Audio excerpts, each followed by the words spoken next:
Hello पिलामाने जय Jagannath it's class YouTube channel को तुमको स्वागत करुच्ची।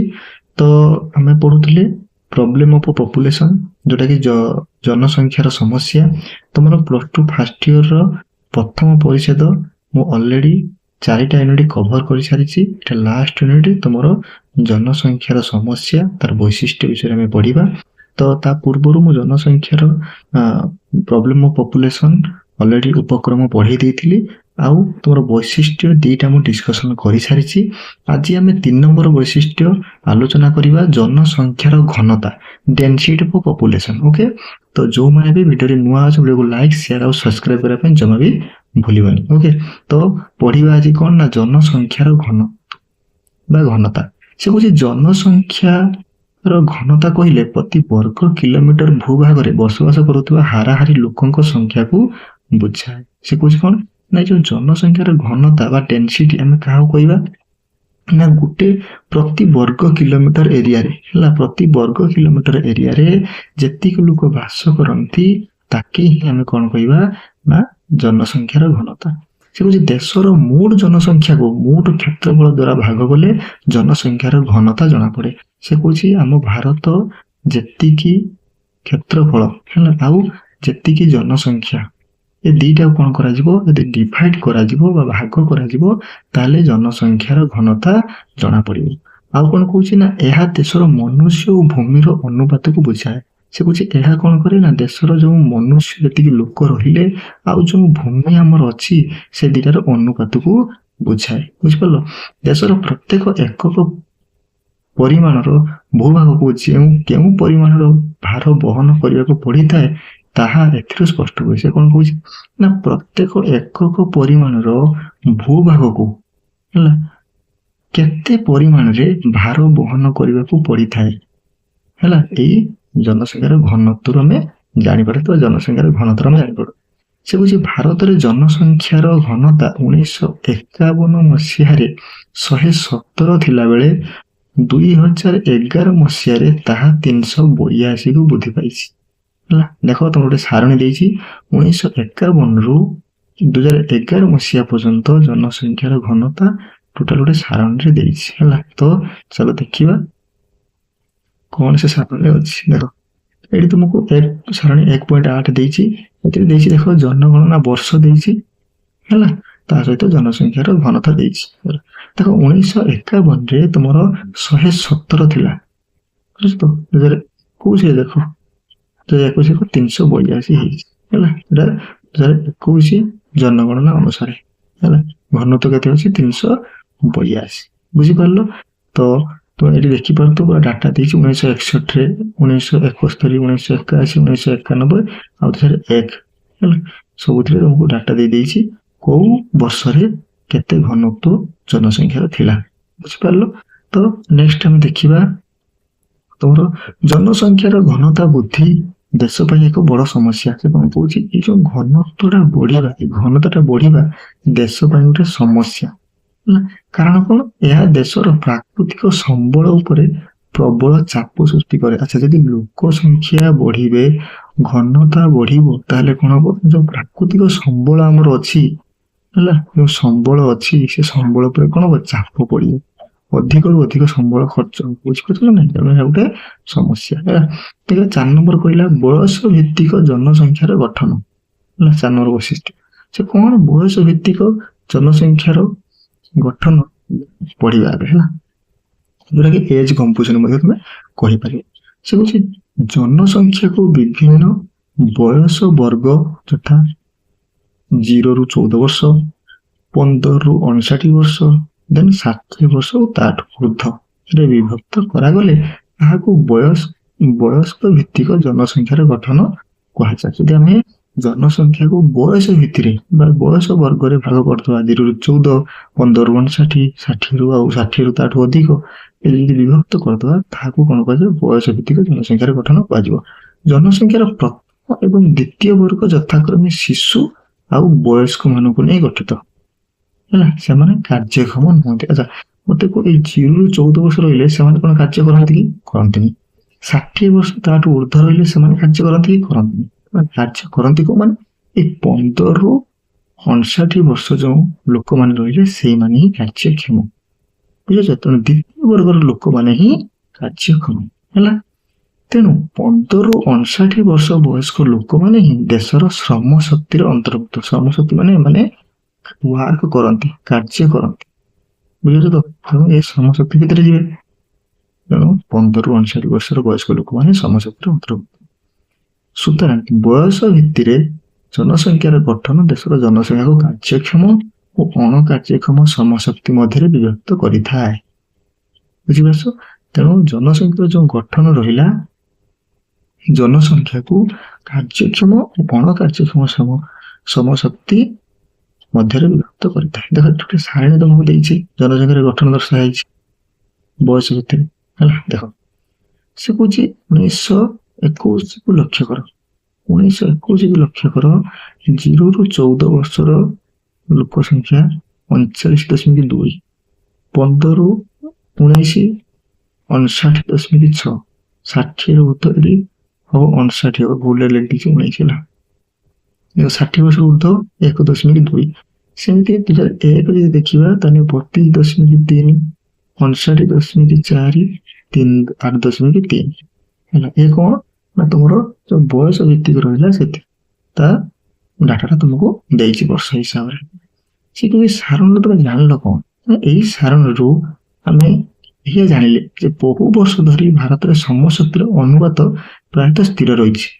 1921ରେ 59.6%, 1951ରେ 56.9, 1991ରେ 57.1 ଏବଂ 2001ରେ 59.4% ଥିଲା। ଅର୍ଥାତ୍ ଭାରତର ଜନସଂଖ୍ୟାର ପ୍ରାୟ 60% ଲୋକ କାର୍ଯ୍ୟକ୍ଷମ ହୋଇଥିଲା ବେଳେ 40% ଲୋକ କାର୍ଯ୍ୟକ୍ଷମ ଲୋକଙ୍କ ଉପରେ ନିର୍ଭର କରନ୍ତି। ବୁଝିଲେ? ସେ କହୁଛି 60% ଲୋକ କଣ କରନ୍ତି ଆମର କାର୍ଯ୍ୟକ୍ଷମ, ଯୋଉମାନେ ଶ୍ରମ ଶକ୍ତିରେ ନିୟୋଜିତ ହୁଅନ୍ତି, ଆଉ ବାକି ରହିଲା ଯୋଉ 40% ସେମାନେ ଏଙ୍କିରି ଉପରେ ନିର୍ଭର କରନ୍ତି। ବୁଝିପାରୁଛ ତ? ତାମାନେ ଇଏ ରୋଜଗାର କରିକି ଦେଲେ ସେମାନେ ଖାଆନ୍ତି, ଏଙ୍କିରି ଉପରେ ନିର୍ଭରଶୀଳ। ବୁଝିପାରିଲ? ଦେନ୍ ନେକ୍ସଟ କଣ ଦେଇଛି ଆମେ ଦେଖିବା। ନେକ୍ସଟ ଦେଲା 2011 ଜନଗଣନା ଅନୁସାରେ ହେଲା ଦେଶର 50% ଲୋକଙ୍କର ବୟସ 25 ବର୍ଷରୁ କମ୍ ଏବଂ 65% ଲୋକଙ୍କର ବୟସ 35 ବର୍ଷରୁ କମ୍। ସୁତରାଂ ଭାରତର ଅଧିକାଂଶ ଲୋକ ଯୁବକ। ଏଠାରେ ବୟସ ବ୍ୟକ୍ତିଙ୍କ 60 ବର୍ଷରୁ ଉର୍ଦ୍ଧ୍ୱ ସଂଖ୍ୟା କମ୍, ମାତ୍ର 8.3%, ଯୋଉଟା ମୁଁ ତମକୁ ଦେଖେଇଲି 2011 ଜନଗଣନା ଅନୁସାରେ ହେଲା। ତ ଡାଟା ଗୁଡାକ ଟିକେ ଭଲ ଭାବରେ ମନେ ରଖିଦବ ହେଲା। ନେକ୍ସଟ ତମର କହିଲା କଣ ନା ଗ୍ରାମାଞ୍ଚଳ ଜନସଂଖ୍ୟାର ବହୁଳତା। ଯୋଉ ଗ୍ରାମରେ ଯୋଉ ଲୋକମାନେ ରହୁଛନ୍ତି ସେଠି ପପୁଲେସନ ରହିଲା, ଯୋଉ ଜନସଂଖ୍ୟା ରହିଲା ସେଠି ଲାର୍ଜ ସାଇଜ ଜନସଂଖ୍ୟା ଦେଖାଯାଉଛି, ବହୁଳତା ଦେଖାଯାଉଛି। କାହିଁକି? ସେଟା ଗୋଟେ ବୈଶିଷ୍ଟ୍ୟ କେମିତି ଦେଖିବା। ଭାରତ ମୁଖ୍ୟତଃ ଏକ ଗ୍ରାମ ବହୁଳ ଦେଶ। ଦେଶରେ ମୋଟ ଜନସଂଖ୍ୟାର 70%, ଯେତିକି ଆମର ଜନସଂଖ୍ୟା ଅଛନ୍ତି ତାର 70% କଣ କରନ୍ତି ନା ଗ୍ରାମରେ ବାସ କରନ୍ତି। ବୁଝିପାରିଲ? ସେ କହୁଛି ଏ ଯୋଉ 1.1 ଯୋଉ ସାରଣୀ ଦେଇଛି ସେ ସାରଣୀ ଦେଖିଲେ ଆମେ ଜାଣିପାରିବା ଯେ 1951 ମସିହାରେ ଭାରତର ମୋଟ ଜନସଂଖ୍ୟାର 82.7% ଗ୍ରାମାଞ୍ଚଳରେ ବାସ କରୁଥିଲେ। କେବେ ନା 1951ରେ ହେଲା। କେତେ ନା 82.7% ଗ୍ରାମାଞ୍ଚଳରେ ବାସ କରୁଥିଲେ। କିନ୍ତୁ ତାହା 2001 ବେଳକୁ ଆସି କେତେ ହେଲା ନା 72.6 ହେଲା। ତାହେଲେ 82ରୁ 72 ହେଲା। ତାହେଲେ ସେମାନେ କୁଆଡେ ଗଲେ ନା ସହରାଞ୍ଚଳକୁ ଚାଲିଗଲେ ହେଲା, ସହରାଞ୍ଚଳ ଚାଲିଗଲେ। 2011 ଜନଗଣନା ଅନୁସାରେ ଦେଶର ମୋଟ ଜନସଂଖ୍ୟାର 72.2% ହେଲା।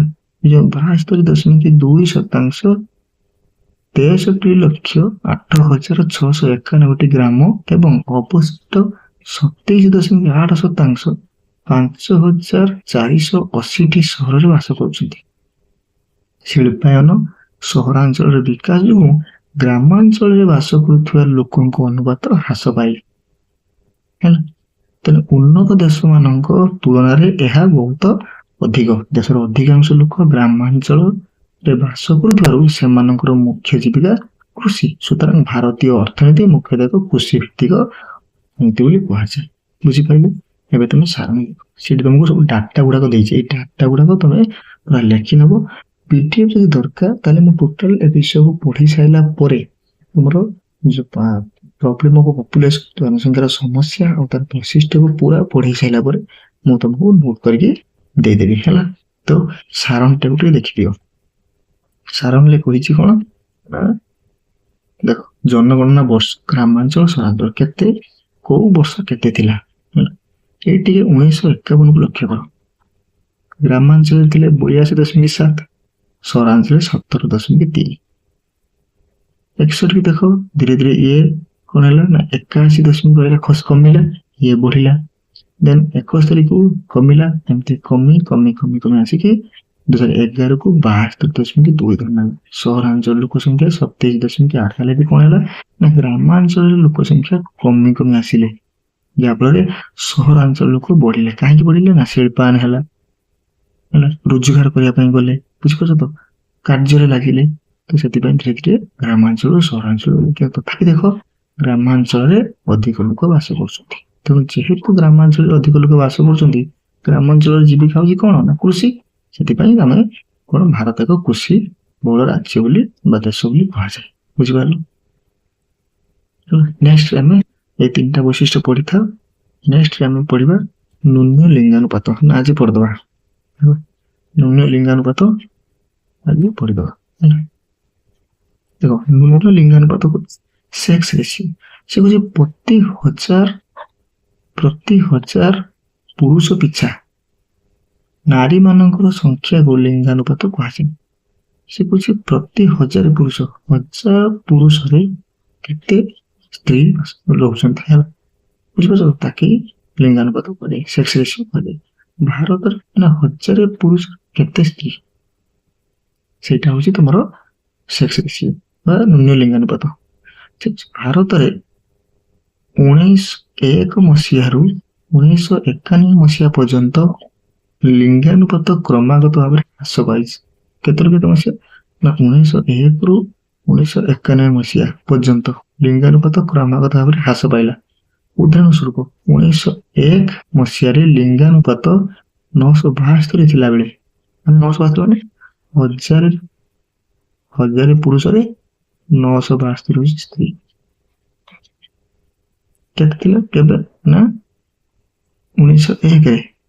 1991ରେ କେତେ ହେଲା ନା 927। ତାହେଲେ 1000 ପୁରୁଷରେ 927 ତମର ସ୍ତ୍ରୀ ବା ମହିଳା। କେବେ ନା 1991ରେ ଏହା। ଭାରତର ଲିଙ୍ଗାନୁପାତ ସାରଣୀ ଦେଖ ଦେଇଛି, ଆମେ ଦେଖିପାରିବି।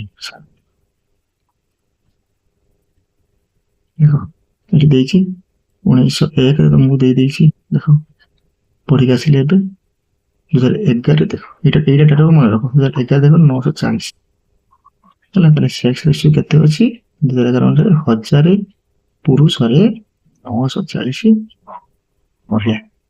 ବୁଝିପାରୁଛ ତ? 2011ଟା ଟିକେ ବେଶୀ ଇମ୍ପୋର୍ଟାଣ୍ଟ ହେଲା। ଆଉ ସବୁ ମନେ ରଖିବ, 11ଟା ବି ଟିକେ ବେଶୀ ମନେ ରଖିବ ହେଲା। ଦେନ୍ କହିଲା ତୁମକୁ 1991 ମସିହାରେ ଲିଙ୍ଗାନୁପାତ 927 ଥିଲା ବେଳେ 2001 ମସିହାରେ 933 ଓ ପୁନଶ୍ଚ 2011ରେ 940କୁ ବୃଦ୍ଧି ପାଇଛି। ଭାରତର ଲିଙ୍ଗାନୁପାତ 2001 ମସିହାରୁ ବୃଦ୍ଧି ହୋଇଥିଲା ବେଳେ ବିଶ୍ୱରେ ଏହା ନିମ୍ନତମ ହେଲା। ଭାରତର ରାଜ୍ୟ ମାନଙ୍କ ମଧ୍ୟରେ କେରଳର, ଏଇଟା ଇମ୍ପୋର୍ଟାଣ୍ଟ, ଯଦି ଭାରତ କଥା କୁହାଯିବ ରାଜ୍ୟ ମାନଙ୍କ ଭିତରେ କେରଳ ସର୍ବାଧିକ 1084। ତାମାନେ 1000 ପୁରୁଷ ଭିତରେ 1000 ପୁରୁଷରେ କେତେ ମହିଳା ନା 1084 ଜଣ ମହିଳା। କୋଉଠି ନା କେରଳରେ। ମନେ ରଖିଥିବ, ଇମ୍ପୋର୍ଟାଣ୍ଟ। ଯଦି ଷ୍ଟେଟ କଥା ପଚାରିବ କେରଳ ସେକ୍ସ ରେସିଓ ଅଧିକା। ବୁଝିପାରୁଛ ତ? କେରଳ 1084 ଏବଂ ଜାମ୍ମୁ କାଶ୍ମୀରରେ ସର୍ବନିମ୍ନ। ତାହେଲେ J&K ରେ ସର୍ବନିମ୍ନ କେତେ ନା 883। ତାହେଲେ 1000 ପୁରୁଷରେ 883 ମହିଳା। ବୁଝିଲ? ନିମ୍ନ ଲିଙ୍ଗାନୁପାତ ନାରୀ ମାନଙ୍କର ସମାଜରେ ନିମ୍ନ ପଦ ମର୍ଯ୍ୟାଦାର ମୁଖ୍ୟ କାରଣ ଏବଂ ଦେଶର ସାମାଜିକ ବିକାଶରେ ଏକ ପ୍ରଧାନ ପ୍ରତିବନ୍ଧକ। ବୁଝିହେଲା? ଇଏ ହେଲା ତମର କଣ 6 ନମ୍ବର ପର୍ଯ୍ୟନ୍ତ ବୈଶିଷ୍ଟ୍ୟ ମୁଁ ପଢେଇଦେଲି। ଦେନ୍ ନେକ୍ସଟ କ୍ଲାସରେ 7 ନମ୍ବର ପାଖରୁ ଆମେ ବୈଶିଷ୍ଟ୍ୟ ପଢିବା। ହେଲା ଆଉ 3ଟି ବୈଶିଷ୍ଟ୍ୟ ଅଛି 7 ନମ୍ବର 8 ନମ୍ବର 9 ନମ୍ବର ନେକ୍ସଟ କ୍ଲାସରେ ଆମେ କମ୍ପ୍ଲିଟ୍ କରିଦେବା।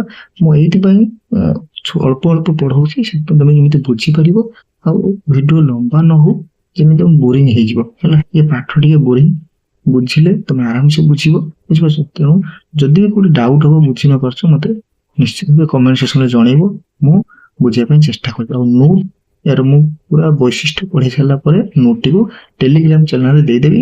ତମେ ସର୍ଚ୍ଚ କରିପାରିବ Telegram channel it's your class ହେଲା, ଇଟ୍ସ ୟୋର କ୍ଲାସ ଯୋଉ ୟୋର ଲେଖିବ ୟୁ ଆର ହେଲା, ଏଟାକୁ ସର୍ଚ୍ଚ କରିକି ଟେଲିଗ୍ରାମରେ ଜଏନ୍ ହେଇଯିବ। ତାପରେ ସେ ପିଡିଏଫ ତୁମକୁ ସବୁ ସେଇଠି ଦେଇଦେବି ହେଲା। ତ ଯଦି ଭିଡ଼ିଓଟି ତମକୁ ଭଲ ଲାଗିଛି ଭିଡ଼ିଓକୁ ଲାଇକ୍ ସେୟାର ସବସ୍କ୍ରାଇବ କରିବ, ବେଲ୍ ଆଇକନ୍ ଦେବା ପାଇଁ ଜମା ଭୁଲିବନି। ରହିଲି, ଜୟ ଜଗନ୍ନାଥ।